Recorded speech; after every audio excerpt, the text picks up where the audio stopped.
കാന്താരി രചന ദർശന എസ്. പെണ്ണ് കാണാൻ ഒരു കൂട്ടർ വരുന്നുണ്ടെന്ന് അറിഞ്ഞപ്പോഴേ നാട്ടിലും കുടുംബക്കാർക്കിടയിൽ ഒരു മുറുമുറുപ്പ് തുടങ്ങിയിരുന്നു.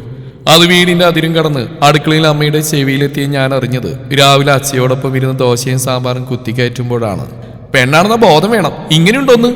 അടുക്കളയിൽ നിന്ന് ഓരോ ദോശ എന്റെ പ്ലേറ്റിലേക്ക് അമ്മ ചൂടോടെ ഡൗൺലോഡ് ചെയ്യുമ്പോഴും ഈ മുറുമുറുപ്പ് കേൾക്കുന്നുണ്ട്. ഒന്നും മനസ്സിലാവാതെ അച്ഛൻ്റെ മുഖത്തേക്ക് നോക്കിയപ്പോൾ പുള്ളി അത് എന്റെ പ്ലേറ്റിലോട്ട് കഴിച്ചുകൊണ്ടി. എന്തുവാടി ഇത് എന്ന ഭാഗത്തിൽ കൈമലർത്തി. പുള്ളിയെ കുറ്റം പറയാനൊക്കൂല. ഈ ചുരുങ്ങിയ സമയത്തിനുള്ളിൽ 7 ദോശ ഒരു പാത്രം സാമ്പാർ ഞാൻ അകത്താക്കി കഴിഞ്ഞിരുന്നു.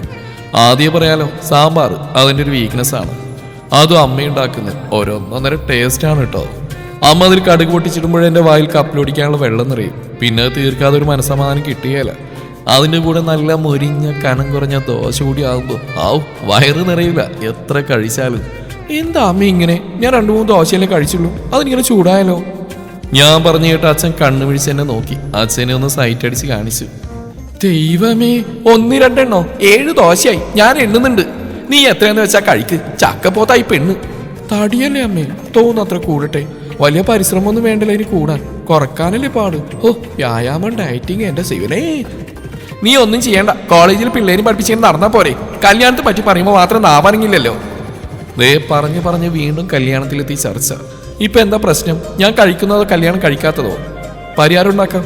ഐശ്വര്യമായിട്ട് തിങ്കളാഴ്ച മുതൽ ഞാൻ ഡയറ്റിങ്. അയ്യോ, തിങ്കളാഴ്ച കൃഷ്ണയുടെ കല്യാണ, അവിടെ ചെന്ന് ഡയറ്റ് എടുക്കൂല. അതിന്റെ അടുത്ത തിങ്കൾ മുതൽ ഞാൻ ഡയറ്റ് ചെയ്യും.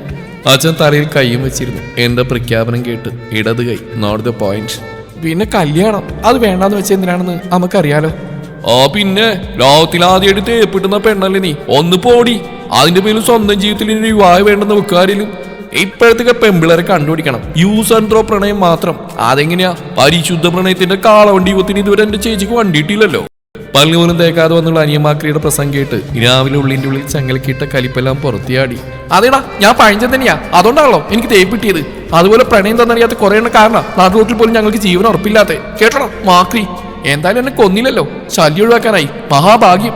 ഉള്ളിൽ സങ്കടം മൂറിയെങ്കിലും അയാൾക്ക് വേണ്ടി ഞാൻ ഇനി ഒരു നിമിഷം പോലും പാഴാക്കില്ലെന്ന വാക്കിനെ ഓർത്തപ്പോൾ അതില്ലാണ്ടായി. അതൊക്കെ കഴിഞ്ഞില്ലേ? നീ നിന്റെ പ്രതികാരവും ചെയ്തു, ലക്ഷ്യം നിറവേറ്റിയില്ലേ?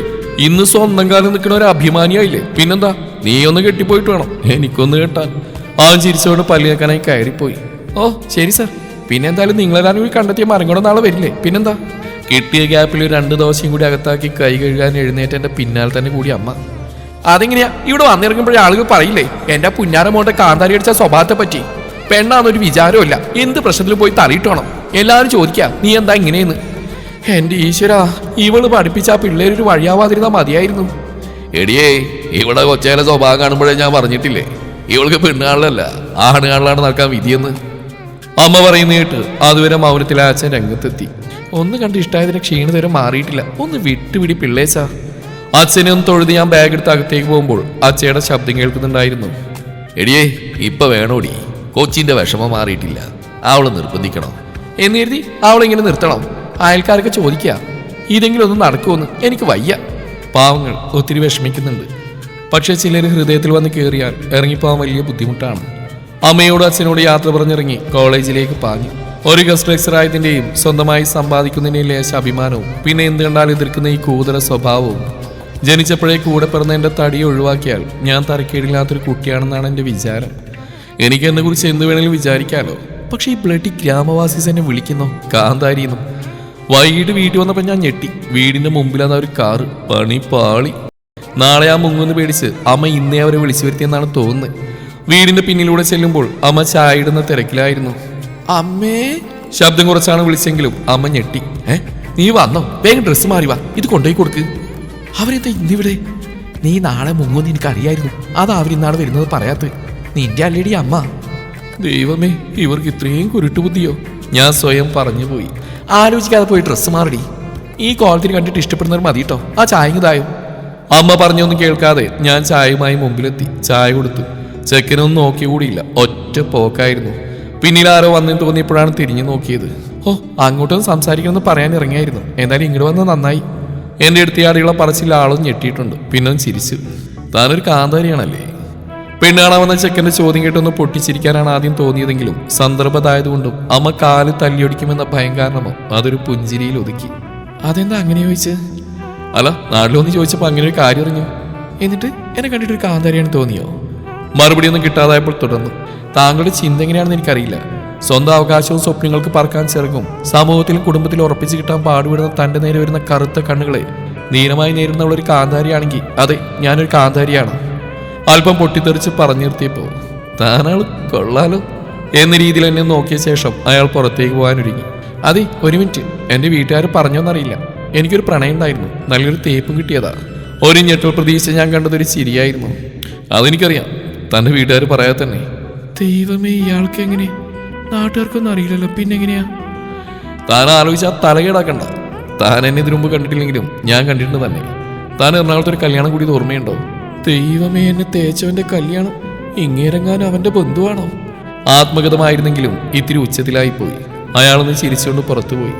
കാറിൽ കയറുമ്പോൾ കണ്ണിൽ കണ്ട ശാന്തതയും മുഖത്തെ പുഞ്ചിരി എന്തിനാണെന്ന് മനസ്സിലായില്ല. പിന്നെയെല്ലാം വേഗത്തിലായിരുന്നു. ഉറപ്പിച്ചതും മുഹൂർത്തമെടുത്തതും എല്ലാം. പലതവണ വേണ്ടാന്ന് പറഞ്ഞിട്ടും അവർക്ക് ഞാൻ മതി എന്നുള്ള വാക്കിലും അച്ഛൻ്റെ അമ്മയുടെയും വിഷമത്തിന് മുമ്പിലും എനിക്കൊന്നും പറയാനായില്ല. പക്ഷെ എന്നെ അമ്പരിപ്പിച്ചത് ഇതിനിടയിൽ ഒരു തവണ പോലും എന്നെ അയാൾ വിളിച്ചിട്ടില്ലെന്നതാണ്. എൻ്റെ മാക്രി അനിയനെ പോലെ വിളിച്ചിട്ടും. അങ്ങനെ ആ സുദിനെത്തി. താലി കെട്ടുമ്പോൾ അരികിൽ ടെൻഷനോടെ ഇരിക്കുന്ന എന്നെ നോക്കി വീണ്ടും പുഞ്ചിരിച്ചും. എന്തിനാണെന്ന് മനസ്സിലായില്ല എനിക്ക്. പക്ഷേ വിട്ടുകൊടുക്കാനൊക്കില്ലല്ലോ. ഓഡിറ്റോറിയം വിടും മുമ്പ് ഞാനൊന്ന് വിളിച്ചു. ഒരു 5 മിനിറ്റ് സംസാരിക്കണമെന്ന് പറഞ്ഞു. എല്ലാവരും കളിയാക്കിയെങ്കിലും അദ്ദേഹം അതിനിടയിലൂടെ വന്നു. ഓ, അങ്ങോട്ടൊന്ന് സംസാരിക്കണമെന്ന് പറയാനിറങ്ങിയായിരുന്നു. എന്തായാലും ഇങ്ങോട്ട് വന്നത് നന്നായി. എൻ്റെ അതേ ഡയലോഗ് തന്നെ പറഞ്ഞു. എനിക്കൊരു കാര്യം പറയണം. എന്താണോ എൻ്റെ പ്രിയ നമുക്ക് അറിയേണ്ടത്? ആളിത്തിരി കോമഡി ആയിട്ടാണ് പറഞ്ഞെങ്കിലും എനിക്ക് കല്യാണം വന്ന്. ബാക്കിയുള്ളവൻ ടെൻഷൻ അടിക്കുമ്പോഴാണ് അങ്ങനെയുടെ കോമഡി. താലിയിട്ട് പോയി, ഇല്ല തറക്കിട്ടൊന്ന് കൊടുക്കായിരുന്നു. നിങ്ങളെന്നെ പ്രതികാരത്തിനായി കെട്ടിയതല്ലേ? നിങ്ങളുടെ ഫ്രണ്ടിനെ കല്യാണ മണ്ഡപത്തിൽ കയറി തല്ലിയതിന്? ഞാൻ നിർത്തിയത് അങ്ങേര് ചിരി തുടങ്ങി. എന്നാണ് യോജന നീ പറയുന്നത്?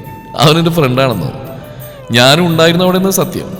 താൻ അവൻ്റെ കാരണം തല്ലി പൊളിച്ചപ്പോൾ ഒരു ഷോക്ക് വേണ്ടിയാണെന്നാണ് കരുതിയത്. പിന്നെ ആരും കാണാൻ പൊട്ടിക്കറിയുന്ന കണ്ടപ്പോൾ മനസ്സിലായി താൻ അവൻ എത്ര സ്നേഹിച്ചിരുന്നെന്ന്. അന്ന് കയറിക്കൂടിയതാ ഈ തടിച്ചു കുട്ടി എൻ്റെ കൽബിൽ. ഞാൻ അമ്പരുന്ന ഒരേ നിൽപ്പായിരുന്നു. പിന്നെ കഷ്ടപ്പെട്ട് കണ്ടെത്തി വന്നപ്പോഴാ തന്റെ കല്യാണമേ വേണ്ടെന്നുള്ള ശബ്ദം. എങ്കിലും ഞാനൊരു ശബ്ദം എടുത്തു, കെട്ടുന്നെങ്കിൽ ഈ കാന്താരിയെ കെട്ടുമെന്ന്. കാത്തിരുന്നു. അവസാനം സ്വന്താക്കുകയും ചെയ്തു. അറിയാതെ ഇവിടുന്ന് ഒരു നാണം വലിഞ്ഞേറി വന്ന മുഖത്ത്. ദൈവമേ, നിനക്ക് നാണക്കുരുടി കൊച്ചേ. സമാധാനം. അങ്ങയുടെ വക ഒരു കൗണ്ടർ അറ്റാക്ക്. അല്ല, അപ്പൊ ആ കല്യാണത്തിന് എന്തിനാ വന്നത്? അതോ, നീ വന്നതിന് തന്നെ ഞാനും വന്നേ, ഒരു തല്ലു കൊടുക്കാൻ. അവനല്ല, അവൻ കെട്ടിയില്ലേ അവൾക്ക്. എന്നെ നന്നായി തേച്ചൊട്ടിച്ചേന്ന്. അമ്പരുന്ന് എന്റെ തോളിൽ തട്ടി ഉണർത്തി. സുഭാഷ്, നിങ്ങൾക്കും തേപ്പിട്ടിയതല്ലേ? അത് പൊളിച്ചു. തേപ്പിസ്റ്റുകൾ രണ്ടും ഒന്നായ സ്ഥിതിക്ക് തേപ്പിന്റെ ഇരകളായ നമുക്ക് ഒരുമിച്ച് ജീവിതത്തിലേക്ക് കടന്നുകൂടെ? ഞാനൊന്ന് ചിരിച്ചു. യാത്ര പറഞ്ഞിറങ്ങുമ്പോൾ അച്ചയുടെ തോളും ചാരിന്ന് അനിയമാക്രിയുടെ കരച്ചിൽ കണ്ടപ്പോൾ എന്റെയും കണ്ണു നിറഞ്ഞു. ദേവിയെ, ഇത്രയും സ്നേഹമുള്ള എന്റെ പൊന്നനുജനെയാണല്ലോ ഭഗവാനെ മാക്രിന്ന് വിളിച്ച്. കണ്ണു നിറഞ്ഞൊഴുകി എന്നെയും കൊണ്ട് കാറ് പടിയടക്കുമ്പോൾ എന്റെ കൈകൾ ചേർത്ത് പിടിച്ച് അദ്ദേഹം ആശ്വസിപ്പിക്കുന്നുണ്ടായിരുന്നു. അപ്പോഴും ഒരു കയ്യിൽ ഇറങ്ങും മുമ്പ് അനിയൻ തന്ന കുറിപ്പുണ്ടായിരുന്നു. നിറകണ്ണുകളോടെ ഞാൻ നിവർത്തി. അതെ, ഇനിയെങ്കിലും എന്റെ പാവളീനെ മറങ്ങോടാന്ന് വിളിക്കാണ്ട് ചേട്ടാന്ന് വിളിക്കാൻ പടിയടി കാന്താരി. ഇരുന്ന ഇരിപ്പിൽ ഞാൻ അവന്റെ ഭാവി വധുവിനെയും വീട്ടുകാരെയും സ്മരിച്ചു പോയി. വെച്ചിട്ടുണ്ടാ കുരിപ്പേ, നിനക്കുണ്ടാവുമല്ലോ ഒരു ദിവസം. എന്റെ അന്തം വിട്ടുള്ള ഇരിപ്പ് കണ്ട് കെട്ടിയ ഊറിച്ചിരി തുടങ്ങി. അങ്ങേർക്കുള്ള ഞാൻ വേറെ വെച്ചിട്ടുണ്ട്. ഒന്നും അറിയാതെ കാറിൽ നിന്ന് മറ്റുള്ളവർ ഞങ്ങൾ നോക്കി പകച്ചിരുന്നു. ഇന്ന് ആ കൈപ്പിടിച്ച് ഈ സ്നേഹത്തളിൽ ചേക്കേറുമ്പോൾ പഴഞ്ചൻ ചിന്താഗതിയാണെന്നും കാന്താരിയാണെന്നും പറഞ്ഞ് തേപ്പ് തന്നുപോയ ആളോട് നന്ദി മാത്രം. കാരണം അദ്ദേഹത്തിന് ഇഷ്ടമാണ് ഈ പഴഞ്ചൻ കുഞ്ഞി കാന്താരിയെ.